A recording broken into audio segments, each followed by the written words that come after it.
Je n'aurais jamais imaginé perdre la maison de mon enfance, et encore moins de cette façon. Quand ma mère, Margot, est décédée il y a 3 mois, cette maison était tout ce qui me restait d'elle.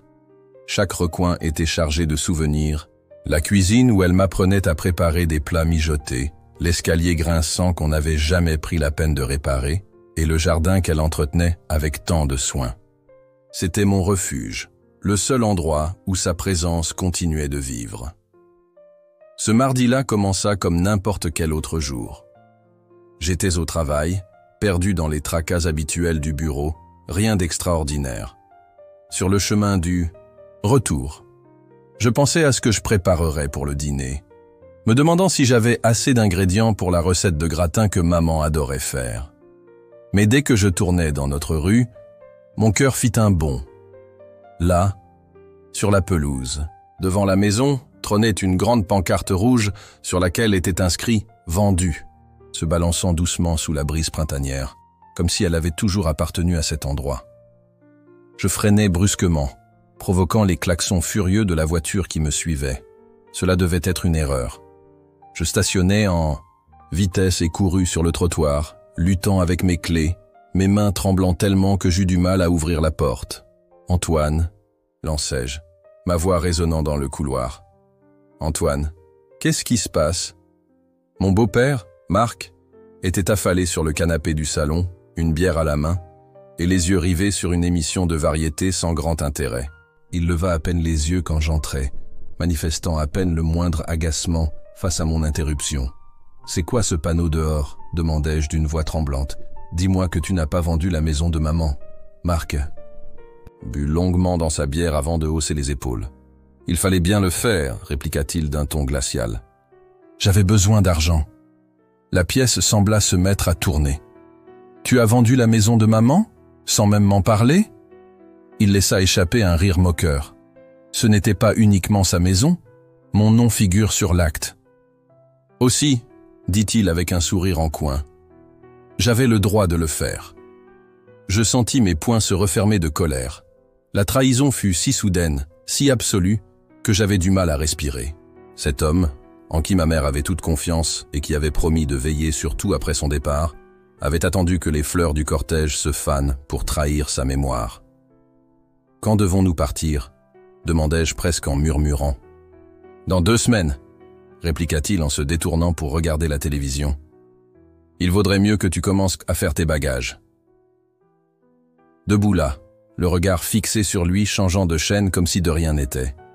Quelque chose se figea en moi. Il n'avait aucune idée de ce qui allait se passer. Aucune idée. Vraiment. Cette nuit-là, je ne trouvais pas le sommeil.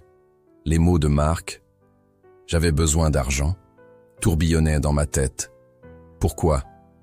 L'assurance vie de maman avait réglé ses frais médicaux et les funérailles. Marc ne travaillait plus depuis des années, prétextant un mal de dos, tandis que la pension de son ancienne enseignante avait toujours suffi pour vivre confortablement. Quel argent pouvait-il bien désespérément chercher à obtenir au point de vendre notre maison ?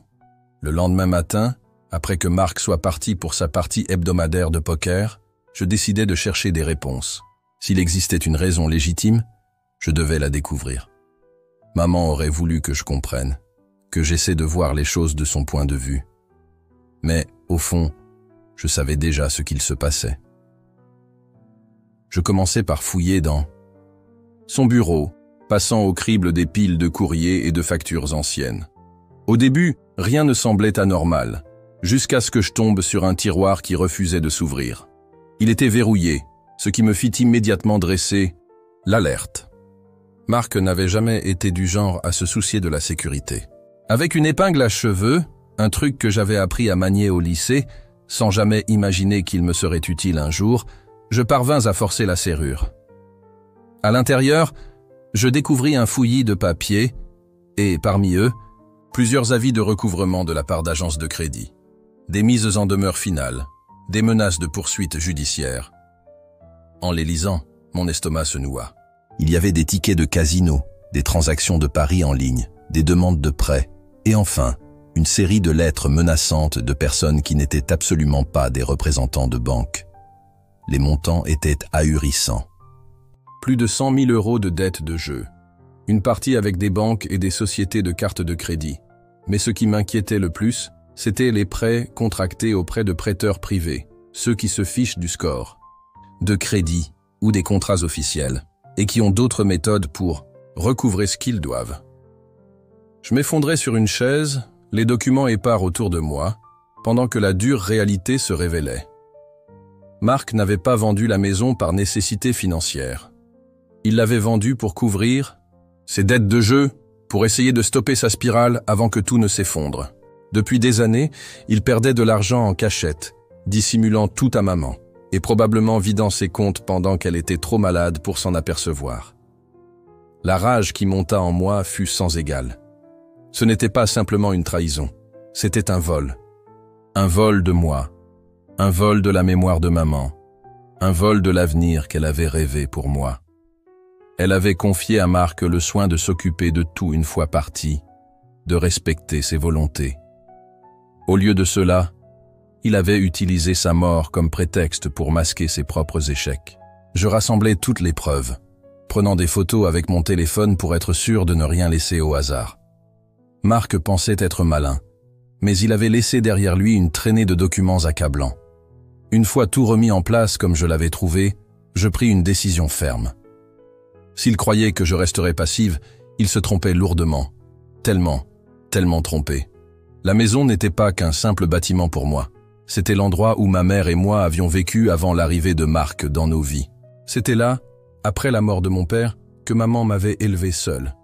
Chaque mur renfermait notre histoire, nos luttes, nos joies, et j'allais la récupérer, quoi qu'il en coûte. Le jour suivant, je me plongeais dans l'étude des lois sur les successions, des procédures de partage et des droits légaux de ma mère. L'information était accablante, remplie de termes techniques que je comprenais à peine. Mais une chose devint claire, j'avais besoin d'un soutien professionnel. J'appelais tous les cabinets d'avocats de la ville jusqu'à ce que je trouve un spécialiste en contentieux successoraux qui puisse me recevoir aussitôt. Le cabinet Dupont & Associés se trouvait dans une ancienne bâtisse de style haussmannien en centre-ville. La salle d'attente avait l'atmosphère feutrée d'une bibliothèque, avec ses panneaux de bois sombres et ses fauteuils en cuir qui grinçaient quand on s'y asseyait. Je serrais ma pochette de preuves, me demandant si je ne réagissais pas de manière excessive, si quelque chose pouvait réellement être fait. « Madame Claire » lança une femme d'une 50aine d'années en me tendant la main. « Je suis Diane Lefebvre. Venez, parlons dans mon bureau. » Le bureau de Diane était moins intimidant, encombré de livres et de dossiers, avec un sandwich à moitié mangé sur le bureau, signe qu'elle ne prenait presque jamais le temps de déjeuner correctement. Elle m'écouta sans m'interrompre pendant que je lui racontais tout, le décès de maman, la vente précipitée, les dettes de jeu que j'avais découvertes. « Avez-vous une copie du testament de votre mère ?» demanda-t-elle une fois que j'eus terminé. J'acquiesçai en sortant le document de ma pochette. Elle avait laissé tout à partager entre Marc et moi. Mais la maison, murmurai-je, la voix se brisant. Elle avait toujours dit que, un jour, la maison serait à moi. Diane lut attentivement le testament puis examina l'acte de propriété. « Votre mère avait ajouté le nom de Marc à l'acte lorsqu'ils se sont mariés, » expliqua-t-elle. « Mais le testament précise que la part de votre mère dans l'ensemble des biens doit être partagée. Il ne peut vendre la maison entière sans tenir compte de votre part. » « Qu'est-ce que cela signifie exactement ?» Diane se pencha, le visage grave.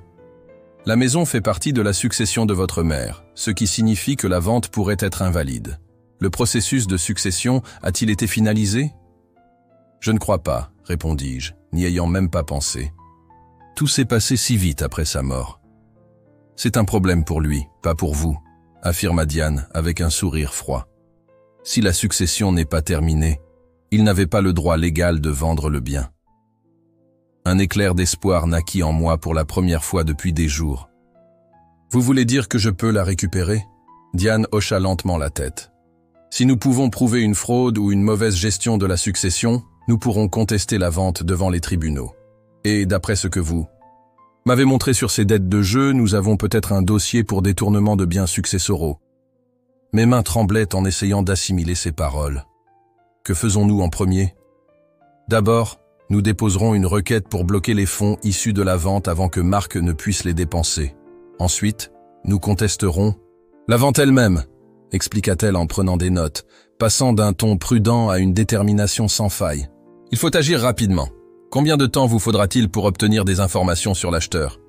Je peux m'en informer aujourd'hui même, promis-je. C'était tout ce dont j'avais besoin d'entendre. Marc pensait avoir gagné, que ses problèmes étaient résolus et que j'accepterais simplement ce qu'il avait fait. Mais il avait commis l'erreur. Fatal de sous-estimer jusqu'où j'irais pour défendre l'héritage de maman. Il avait volé ma maison, ma sécurité, ma paix. Marc se trouvait dans la cuisine, dégustant des céréales directement dans la boîte, quand le huissier de justice frappa à la porte. Je l'observais depuis le couloir, alors qu'il recevait un épais dossier de documents légaux, l'air confus en lisant la première page. « C'est quoi ce bazar ?» s'exclama-t-il, brandissant les papiers devant moi. Son visage devint rouge, vif, et une veine se dessina sur sa tempe. « On appelle ça la justice », répondis-je calmement. « Vous êtes poursuivi en justice. » Il rit, mais il n'y avait aucune trace d'humour dans ce rire. « Tu crois vraiment pouvoir me battre au tribunal ?» se moqua-t-il, jetant les documents sur le comptoir. « La maison a déjà été vendue. L'affaire est conclue. »« En réalité, non, » répliquai-je, étonné par la fermeté de ma voix. « Vous n'aviez jamais le droit de vendre sans régler la succession de maman. Le tribunal a estimé qu'il y avait suffisamment de preuves pour bloquer la transaction. » Son arrogance s'évanouit peu à peu. « Tu ne sais vraiment pas de quoi tu parles. Je sais exactement de quoi je parle. Et je sais aussi pour tes jeux et tes emprunts, tout cela, ajoutai-je d'un ton glacial. » Il se recroquevilla, comme si je l'avais frappé. Pendant un court instant, j'aperçus dans ses yeux une lueur de peur, avant qu'elle ne soit remplacée par la colère. « Tu as fouillé dans mes affaires, dans celles de maman, corrigeai-je. Des affaires que tu n'avais aucun droit de vendre ou de miser. » Ce qui suivit fut un mois de manœuvres juridiques intenses. Marc engagea un avocat, un type au look douteux prénommé Alain, spécialisé dans les divorces éclairs et les infractions routières. Au début, ils étaient là confiants, arguant que, comme conjoint survivant, Marc avait toute autorité pour disposer des biens communs. Mais il ne s'attendait pas à la solidité de mon dossier. Diane découvrit que la vente avait été précipitée, que Marc avait accepté une offre bien en dessous de la valeur du marché pour conclure rapidement l'affaire. Il n'existait aucune documentation prouvant sa pleine propriété ou son autorisation pour vendre après le décès de maman. Le tribunal des successions n'avait même pas été informé de la transaction. Le coup de grâce fut lorsque Diane trouva, parmi les papiers personnels de maman, une lettre qu'elle m'avait écrite, mais jamais envoyée, dans laquelle elle exprimait clairement son souhait que la maison me revienne après son départ. « Je sais que Marc se débrouillera avec l'assurance, » y disait-elle. « Mais cette maison est ton héritage, ta sécurité.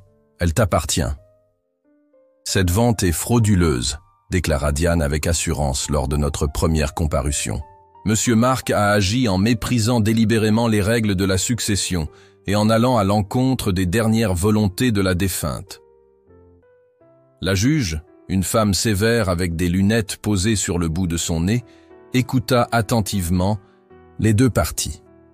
« Je trouve des motifs suffisants pour maintenir le blocage de cette transaction jusqu'à ce qu'une enquête complète soit menée, » déclara-t-elle. « L'intégralité des fonds issus de la vente restera bloquée sur un compte séquestre. » En sortant du tribunal, Marc attrapa mon bras. « Tu n'as aucune idée de ce que tu viens de faire, » murmura-t-il avec amertume. « Tu ne sais pas avec qui tu t'attaques. » Je me dégageai doucement. « Toi non plus, tu n'en sais rien, » répondis-je à voix basse. « Mais tu vas bientôt le découvrir. » Chaque jour, son arrogance se dissipa un peu plus. Il avait joué un jeu dangereux, pensant que personne ne le défierait. Maintenant, il était en train de perdre, et je faisais à peine mes premiers pas dans cette lutte. Le lendemain matin, je fus réveillé par les éclats de voix de Marc au téléphone. Je me glissai discrètement dans le couloir pour écouter. « Comment ça tu te rétractes ?» criait-il, arpentant la cuisine nerveusement. « On a un contrat. Tu ne peux pas simplement… » Il s'arrêta net, écoutant son interlocuteur. « Alors, poursuis-moi en justice », lança-t-il avant de raccrocher et de jeter son téléphone à travers la pièce. Je pénétrai dans la cuisine. « Un problème ?» Il se retourna, le visage tordu par la colère. « Tout est de ta faute !» accusa-t-il. « Qu'est-ce qui se passe exactement ?» demandai-je, même si je devinais déjà la suite. Diane m'avait prévenu que cela arriverait. L'acheteur s'est rétracté, craignant les ennuis juridiques, expliqua-t-il avec amertume. Il a dit qu'il ne voulait plus avoir affaire à cette maison. Tu l'as provoqué, répliquai-je d'un ton léger. Grâce à l'ordonnance du tribunal, qui bloquait la transaction, et à la fuite de l'acheteur paniqué, le plan de Marc s'effondra complètement. La maison ne lui appartenait plus pour être vendue, et tout l'argent déjà encaissé était désormais bloqué sur le compte séquestre. Les jours qui suivirent furent tendus. Marc oscillait entre des accès de colère et des supplications désespérées. « Tu ne comprends pas », disait-il une nuit, la voix alourdie par l'alcool. « J'ai besoin de cet argent. Ces gens ne sont pas ceux à qui l'on peut simplement dire « Désolé, je ne peux pas payer ». Alors tu n'aurais jamais dû emprunter, rétorquai-je calmement, ou parier tout ce que tu avais. Ce n'était pas du jeu, protesta-t-il faiblement. C'était un investissement. J'essayais de construire quelque chose. Est-ce ce que tu as dit à maman pendant qu'elle agonisait ? Il resta sans réponse. Pendant ce temps, Diane renforçait notre dossier. Elle déposa de nouvelles requêtes pour annuler les droits de Marc sur le bien, se basant sur des preuves de ses mauvaises conduites financières durant la maladie de maman. Nous découvrît qu'il avait retiré d'importantes sommes des comptes communs dans les mois précédant son décès, de l'argent qui aurait dû servir à ses soins, mais qui fut détourné pour couvrir ses pertes au jeu. Si nous pouvons prouver qu'il a manqué à son devoir de fiduciaire envers votre mère, expliqua Diane lors d'une de nos réunions, le tribunal pourrait décider qu'il a perdu ses droits sur la succession. Ce n'est plus seulement une question de la maison, c'est de le tenir responsable de tout. Marc devenait de plus en plus désespéré. Un jour, en rentrant chez moi, je le trouvais en train de faire sa valise en hâte. « Tu vas partir quelque part ? » « Je vais m'évader quelques jours, » murmura-t-il sans me regarder. « Fuir ne résoudra pas tes problèmes, » lui dis-je fermement. « Et si tu quittes la ville, le juge le verra comme une preuve de culpabilité. » Il referma sa valise, sans faire aucun geste pour partir. Nous savions tous les deux qu'il n'avait ni les moyens, ni la possibilité de fuir. Il avait perdu son billet en or, la vente de la maison qui devait effacer tous ses problèmes, et désormais, il était pris au piège, voyant son château de cartes s'écrouler. Mais je ne voulais pas seulement récupérer mon foyer. Je voulais la justice, pour moi, pour maman, pour l'avenir qu'il avait tenté de me voler. Et je savais exactement comment l'obtenir. Un mercredi après-midi, Diane m'appela, sa voix vibrante d'enthousiasme. « Nous avons trouvé quelque chose, » dit-elle sans détour. « Vous devez venir au bureau immédiatement. » Je m'y rendis sans hésiter, l'angoisse et l'espoir se mélangeant en moi. À mon arrivée, je découvris des documents éparpillés. Sur le bureau, des papiers relatifs à la vente que nous avions obtenue de l'agence immobilière. « Regardez-moi ça », dit-elle en pointant du doigt une signature sur l'un des formulaires. « C'est censé être la signature de votre mère, autorisant Marc à agir en tant qu'exécuteur testamentaire unique et lui donnant tous les droits de vendre la propriété. » Je me penchai pour examiner de près l'écriture si familière. « On dirait bien que c'est vraiment sa signature, » reconnus-je, sentant mon cœur se serrer. « Et regardez la date », ajouta Diane en tapotant le papier, « le 10 mars de cette année. » Je sentis le sang se glacer dans mes veines. « Mais c'est... » murmurai-je. « 3 semaines après son décès, » conclut-elle avec un sourire sombre. « Il a falsifié la signature de votre mère sur des documents datés après sa mort. Ce n'est pas seulement contraire à l'éthique, c'est un véritable délit de contrefaçon. » Le choc me frappa comme une gifle. Marc n'avait pas seulement profité d'un défaut de procédure ou exploité une faille technique. Il avait délibérément falsifié des documents, commis des actes de contrefaçon, tout cela pour accélérer la vente sans éveiller les soupçons sur le processus de succession. « Cela suffit pour engager des poursuites pénales », déclara Diane, en rassemblant les papiers dans un dossier. « La question est, souhaitez-vous aller jusqu'au bout ?» Sans hésiter, je répondis « Oui, dénoncez-le. » Le jour suivant, 2 enquêteurs de la brigade des crimes financiers se présentèrent à notre porte. Je les laissai entrer, et je me retirai pendant qu'ils expliquaient à Marc pourquoi ils étaient là. Son visage, jadis si sûr de lui et méprisant, se décomposa en une expression d'incrédulité. « C'est absurde », bredouilla-t-il en voyant les preuves. « Il doit y avoir une erreur sur les dates. »« Il n'y a aucune erreur, monsieur », répliqua l'un des enquêteurs d'un ton monotone. « Nous avons confirmé la chronologie avec plusieurs sources. Les documents ont été enregistrés bien après le décès de votre épouse, avec sa signature contrefaite. Il ne fut pas arrêté ce jour-là. Ils dirent qu'ils devaient renforcer leur dossier, mais ils laissèrent entendre que des charges pour fraude, falsification et détournement de biens successoraux étaient imminentes. L'arrogance de Marc se mua en désespoir à mesure que la réalité s'imposait à lui. Ce soir-là, je le trouvai assis dans le salon sombre, la tête entre les mains. « Pourquoi ?» demanda-t-il en murmurant, tandis que je passais près de lui. « Pourquoi n'as-tu pas laissé tomber ? L'argent aurait tout réglé. »« Parce qu'il ne t'appartenait pas, » répliquai-je simplement. « C'était l'héritage de maman, mon héritage. Je l'aimais aussi, tu sais, » murmura-t-il, la voix se brisant. « Si tu l'aimais, vraiment, tu n'aurais pas volé ce qui lui appartenait. Tu n'aurais pas mis en jeu la vie qu'elle avait construite, » dis-je froidement. « Tu pensais pouvoir contourner le système, mais maintenant, le système se retourne contre toi. » Je vis dans ses yeux la peur véritable, pas seulement celle des conséquences juridiques, mais celle de ce qui allait suivre. Ses contacts. Dans le milieu des jeux l'appelaient déjà, réclamant l'argent promis. Son avocat avait cessé de répondre à ses appels dès qu'il apprit l'enquête pour fraude. Et ses rares amis, autrefois si nombreux, s'étaient éclipsés. Il comprenait que ceci n'était plus seulement une bataille judiciaire, c'était le début de sa chute totale. Les semaines suivantes, la vie de Marc s'écroula avec une rapidité presque fulgurante. D'abord, vint la notification officielle indiquant que ses comptes bancaires avaient été bloqués, une mesure liée à l'enquête pour fraude. Il courait dans la maison, hurlant ses droits et sa vie privée. Mais rien ne pouvait être fait. « Comment vais-je vivre ?» s'écria-t-il en brandissant la notification. « Tu aurais dû y penser avant », répliquai-je en préparant mon café, sans éprouver la moindre pitié pour ces problèmes désormais lointains. Ensuite vinrent les visiteurs, des hommes que je n'avais jamais vus, arrivant en voiture de luxe et parlant d'une voix basse et menaçante. Ils n'entrèrent jamais, attendant simplement que Marc sorte pour les rejoindre. À chaque retour, il était pâle et tremblant. Une fois, je le vis presser un mouchoir contre sa lèvre fendillée. « Tes amis ont l'air inquiets », commentai-je, après une visite particulièrement déstabilisante. « Ce ne sont pas mes amis », marmonna-t-il, en s'affalant sur le canapé. « Ils veulent leur argent. L'argent que tu avais promis de la vente de la maison de maman ?» Il ne répondit pas, mais son silence en disait long. Une nuit, en rentrant chez moi, je le trouvais occupé à mettre en gage tout ce qui avait de la valeur. Sa montre, ses clubs de golf, jusqu'à la bague de mariage que maman lui avait offerte. Il avait déjà vendu sa voiture pour s'en passer et s'était offert une vieille citadine qui peinait à démarrer par les froides matinées.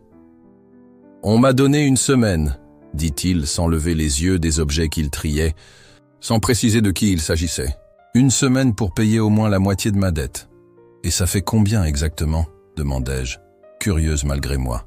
« 50 000, répondit-il d'un ton creux. « Plus les intérêts. » Je hochai la tête, incapable de masquer mon incrédulité. « C'est énormément. » Il me lança un regard empli de venin. « Tu crois que c'est une blague ? Ces gens vont me tuer si je ne paye pas. » Pendant un court instant, je ressentis une pointe de compassion, mais je me rappelai rapidement de la froideur avec laquelle il avait annoncé avoir vendu la maison, en disant simplement « il fallait le faire ». Et de comment il avait falsifié la signature de maman alors que son corps n'était même pas refroidi. « Ce n'est plus mon problème », déclarai-je, le laissant s'enliser dans ses calculs désespérés. L'enquête pénale prenait de l'ampleur. Les enquêteurs revinrent, cette fois avec plus de questions sur ses activités financières pendant la maladie de maman.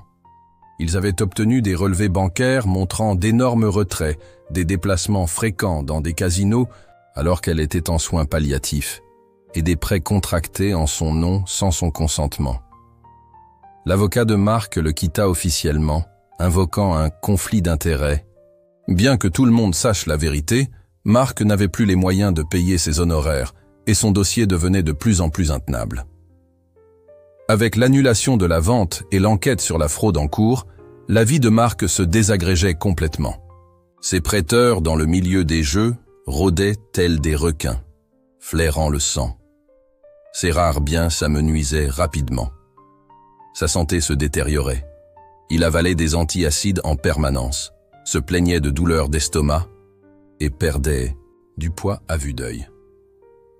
Il tentait de négocier avec tout le monde, les enquêteurs, les créanciers, les usuriers, mais plus personne ne voulait lui faire confiance. Ces mots, jadis si doux et convaincants, tombaient désormais dans l'oreille d'un sourd. Il sombrait, et pour la première fois, je le voyais tel qu'il était. Un homme pathétique, détruit par sa propre cupidité et son égoïsme. Il m'avait volé la mémoire de maman, pensant s'en sortir indemne. Maintenant, il ne lui restait plus rien. Et je ressentais une froide satisfaction en voyant tout s'écrouler autour de lui. Le tribunal était presque vide lorsque la juge prononça son verdict final. Nous n'étions là que moi, Diane, Marc et quelques fonctionnaires du palais de justice. Marc, incapable d'engager un nouvel avocat après le départ de son précédent, s'était représenté lui-même, une décision désastreuse. Il bafouillait ses arguments, se contredisait sans cesse et, face aux preuves de falsification, ne put fournir une défense cohérente. La juge Moreau, une femme rigoureuse aux lunettes toujours posées au bout de son nez, resta impassible tout au long du procès. Mais dans ses yeux, je pouvais lire qu'elle avait pris sa décision bien avant que Marc ne termine son discours confus. « En ce qui concerne la succession de Madame Marguerite, déclara-t-elle en ajustant ses lunettes, le tribunal statue en faveur de la requérante. » Je sentis la main de Diane se resserrer sur mon bras en silence, mais je gardais une mine neutre. Ce n'était pas encore fini. La vente du bien situé au 427, rue des Platanes, est déclarée nulle et non avenue, poursuivit la juge. La propriété est attribuée intégralement à Madame Claire, conformément au tas. Dernière volonté exprimée par la défunte Marguerite. Marc s'affaissa dans son siège, toute sa fierté s'étant évanouie. De plus, ajouta la juge d'un ton plus dur, ce tribunal conclut que M. Marc a agi en toute connaissance de cause en méprisant les procédures successorales, qu'il a commis des actes de falsification et détourné des biens qui ne lui appartenaient pas exclusivement. Elle fit une pause, le regardant fixement. Vous serez condamné à verser une indemnité de 25 000 € pour le préjudice moral et le dérangement temporaire, déclara-t-elle. Marc releva la tête, protestant faiblement. Je n'ai pas cette somme, dit-il. Ce n'est pas l'affaire du tribunal, répliqua-t-elle fermement. Vous serez également responsable de toutes les frais de justice. Sachez en outre que des charges pénales pour falsification sont en instance, qui seront traitées séparément. Au coup final de son marteau, tout était décidé. Après des mois de bataille judiciaire, la maison redevint légalement la mienne. Marc fut condamné à payer une indemnité qu'il ne pourrait jamais se permettre, et son avenir s'annonçait sombre, avec la perspective d'une peine de prison pour falsification, affaire désormais confiée au parquet. À la sortie du palais de justice, Diane me serra fort dans ses bras. « Nous avons gagné », murmura-t-elle. « Chaque point. » Je hochai la tête, observant Marc qui se traînait vers la sortie, les épaules voûtées par la défaite. Il semblait avoir vieilli de 10 ans en quelques mois, sa posture autrefois assurée complètement brisée. « Et maintenant ?» demandai-je à Diane. « Il ne pourra pas payer ce que le tribunal a ordonné. »« Le jugement restera en vigueur, » expliqua-t-elle. « S'il ne paie pas maintenant, la dette le poursuivra jusqu'à ce qu'il puisse s'en acquitter. Ses salaires pourront être saisis, ses remboursements d'impôts interceptés et tous ses biens confisqués. Mais il ne lui reste plus rien. » Diane sourit, discrète mais satisfaite. « Exactement. Pour couvrir ses dettes de jeu et les frais juridiques, il devra vendre tout ce qu'il possède encore, ses économies de retraite, ses biens personnels, tout ce qui a de la valeur. » La justice de la situation était implacable. Il m'avait tout pris sans remords. Maintenant, tout lui revenait, et même plus. Il avait parié avec mon avenir et avait perdu de manière spectaculaire. J'accordai à Marc un délai de 3 jours pour quitter la maison après le verdict. C'était plus généreux que ce qu'il méritait, mais je voulais clore ce chapitre sans drame inutile. Je rentrai du travail le 3e jour, m'attendant à le trouver parti. À la place, je le vis assis dans le salon, entouré de cartons, à moitié emballé, buvant directement dans une bouteille de whisky bon marché. « Tu es encore là ?» dis-je en posant mon sac. « Où suis-je censé aller ?» répondit-il, la voix embrouillée. « Ce n'est plus mon problème. » Il ricana amèrement. « Tu me détestes vraiment, n'est-ce pas ?» Je le regardai fixement avant de répondre. « Je ne te déteste pas, Marc. Je me fiche juste de ce qu'il t'arrivera. » Le lendemain matin, j'appelai la police. L'huissier me remit plus tard dans la journée un avis d'expulsion, formel, officiel, sans ambiguïté. Marc avait 24 heures pour quitter les lieux, sinon la police viendrait le chercher. « Tu plaisantes, non ?» s'exclama-t-il, regardant la vie avec incrédulité. « Après tout ce que maman et moi avons vécu ici, tu étais prêt à vendre ces souvenirs pour quelques euros de jeu, » lui rappelai-je froidement. « Ne fais pas semblant que tout cela te tenait à cœur maintenant. » Cette nuit-là, Marc passa ses heures à boire et marmonnait seul dans la maison. Je verrouillai la porte de ma chambre, non par peur, mais parce que je ne pouvais plus le regarder. Le matin suivant, je partis tôt pour ne pas le voir emballer ses affaires. Je passais la journée avec une amie, essayant de me distraire de ce qui se passait chez moi. Lorsque je rentrais le soir, je m'attendais à le trouver encore là, prêt à une confrontation finale. Mais je découvris plutôt le jardin parsemé de ses affaires. Je l'observais alors qu'il chargeait des sacs de vêtements dans le coffre de sa vieille voiture, marmonnant des jurons alors que le véhicule, surchargé, s'enfonçait dans l'allée.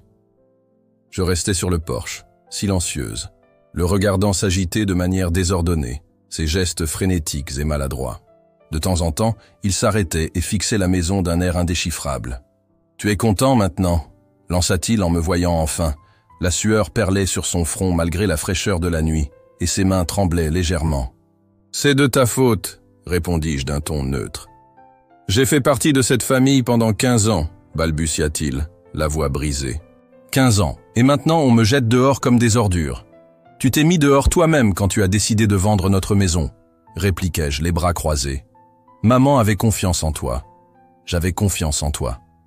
Il secoua la tête, incapable ou refusant d'assumer ses responsabilités.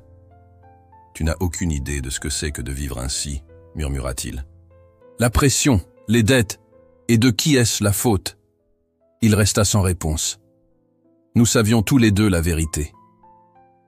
Lorsque le dernier de ses effets fut chargé dans la voiture, il resta un long moment à l'entrée de l'allée, les clés pendantes entre ses doigts. Un instant, je crus qu'il allait tenter de forcer la porte pour revenir une dernière fois. Mais il se contenta de monter dans sa voiture, les ressorts gémissant sous son poids. En quittant l'allée, nos regards se croisèrent une dernière fois à travers le pare-brise. Un regard rempli de colère, de honte et peut-être d'un ultime regret. Puis il partit, sa voiture rugissant dans la rue, chargée de tout ce qui lui restait de sa vie. Je le regardais disparaître au coin de la rue. Je ne ressentis aucune compassion. Il avait exploité la mort de maman pour servir ses intérêts, tenté de me voler mon héritage et mon futur. Il le méritait. Une semaine plus tard, je commençais le long processus de reconquérir la maison, effaçant toutes les traces de la présence de Marc. Je repeignis le salon d'un jaune doux, exactement comme maman l'avait toujours souhaité. Je remplaçai les meubles qu'il avait choisis par d'autres qui me rappelaient vraiment ce qu'était un foyer. Peu à peu, la maison recommença à m'appartenir. À nous, à maman et à moi, comme avant l'arrivée de Marc dans nos vies. Je ne m'attendais plus à entendre parler de lui, mais dans une petite ville, les ragots courent, que cela plaise ou non. D'abord, reçus-je un message d'un ancien camarade de lycée qui travaillait dans une station-service à la périphérie. « J'ai vu ton beau-père dormir dans sa voiture derrière la station hier soir. Tout va bien? Je ne répondis pas. Que pouvais-je lui dire? Que tout allait pour le mieux maintenant que Marc payait enfin le prix de ses actes? Cela semblait trop cruel, même si c'était la vérité. Quelques jours plus tard, je croisis Camille, une vieille amie de maman, au supermarché. Elle me coinça entre les rayons de fruits et de produits laitiers, la voix basse et complice. « J'ai entendu parler de ton ex-beau-père, » dit-elle, les yeux grands ouverts, un mélange d'inquiétude et de curiosité. « Mon cousin travaille ?» Dans une usine à Saint-Rémy, et il m'a dit que Marc était apparu là-bas, il y a quelques mois, pour chercher du travail, mais qu'on l'avait recalé à cause de son dossier pour fraude. « Ah !» répondis-je, partagé entre l'espoir qu'il ait réussi à se reconstruire ailleurs et la satisfaction amère de voir que ses actes avaient des conséquences. Sur le chemin du retour, je pensais à la disparition de Marc. Pas avec tristesse ou remords, mais avec un sentiment de clôture. Il avait passé sa vie à parier sur l'argent, sur les gens, sur des illusions, et sa plus grande mise avait été de croire qu'il pouvait s'emparer de ce qui ne lui appartenait pas, sans en payer le prix. Ce soir-là, je m'assis sur le balai de la véranda, une tradition que maman et moi partagions lors des soirées chaudes. Le quartier était paisible, les lumières s'allumaient dans les fenêtres, tandis que le crépuscule s'installait. Madame Dubois, d'en face, saluait en ramassant son courrier, et des enfants faisaient du vélo, leur rire se mêlant à la brise légère. C'était ça, le foyer. Non seulement la maison, mais aussi la communauté, les souvenirs, ce sentiment d'appartenance. Marc ne voyait en tout cela que des chiffres et une solution rapide pour ses problèmes. Les mois passèrent. Finalement, j'appris par les rumeurs que Marc avait déménagé dans une ville de province, espérant repartir à zéro. D'autres disaient qu'il était parti pour Las Vegas, incapable de se défaire de son addiction malgré tout ce qu'il avait perdu. On murmurait même des choses plus sombres, que ses dettes l'avaient finalement rattrapé, que certaines personnes avaient veillé à ce qu'il ne dérange plus personne. Je ne me donnais pas la peine de savoir laquelle de ces versions était la vraie. Au bout du compte, cela n'avait plus d'importance. Marc avait fait ses choix et j'en avais fait les miens. Lui, il avait passé sa vie à parier, sur l'argent, sur les gens, sur des mensonges, et en fin de compte, il avait tout perdu. Quant à moi, je me sentais enfin libre. J'avais mon foyer, ma paix, mon avenir. Les batailles judiciaires étaient derrière moi, la maison m'appartenait entièrement, et j'avançais dans la vie d'une manière qui aurait rempli de fierté maman. À mesure que le soleil se couchait, sur la maison que ma mère m'avait laissée, peignant le ciel d'orange et de roses éclatants, je souriais. Ce n'était pas par vengeance, ni par rancune, mais par la douce satisfaction de voir que la justice avait été rendue, non par la vengeance, mais par les conséquences naturelles des mauvaises décisions de Marc. Marc avait disparu, réduit, à un souvenir amer.